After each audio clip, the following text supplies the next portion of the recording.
Hello everyone, this is Kelly, and my paper is on unintended consequences of Hofstede's dimensions, specifically how his dimensions may create research bias. So let's talk about Hofstede. As I'm sure anyone watching this knows, Hofstede used a study of IBM employees to create four and then later six dimensions that he claims define culture.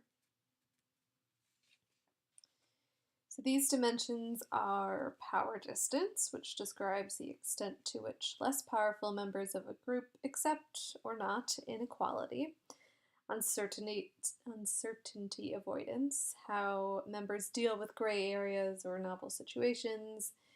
Individualism and collectivism, which I feel is fairly self-explanatory. Masculinity versus femininity, which is a very mid-century way of describing levels of assertiveness versus modesty, and then the two additional dimensions which he added later on are short versus long-term orientation and indulgence versus self-restraint, which are also pretty self-explanatory. So what the critics are saying, there are a few important critiques of Hofstede's work. One claim is that Hofstede's dimensions are used in a bipolar manner when they should be viewed as spectrums. Another issue is that Hofstede is claiming culture exists on a nation-state level, and many people would argue that isn't true. And lastly, the fact that Hofstede isn't cited in two of the main fields that study culture, anthropology and sociology, is kind of problematic.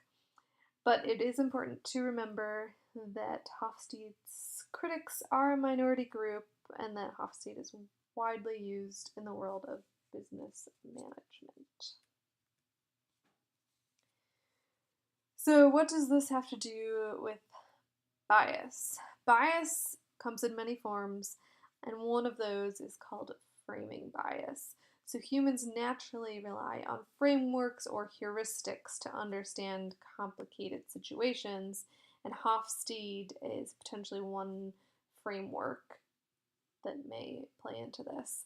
So the reason that framing bias is problematic is that it's limiting. A researcher who relies too heavily on one framework may dismiss information that doesn't conform to that framework.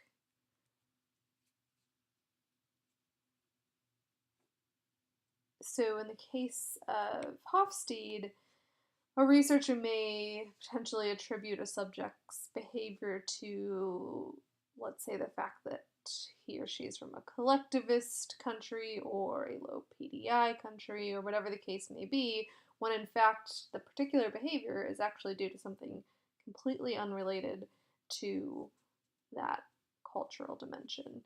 Another thing a researcher could do is they might take note of only the things that conform to Hofstede's dimension and just systematically ignore everything else. So now that I've torn Hofstede apart, I will say a few kind words. I think that Hofstede can be useful in a general sense. Obviously, acknowledging cultural differences is important, and so Hofstede should maybe be viewed as a more general guide to showcase potential cultural differences rather than as an exact diagnosis of a particular country's quirks. He also serves as a reminder that each country is different, so hiring locals to augment your research team is always a good idea.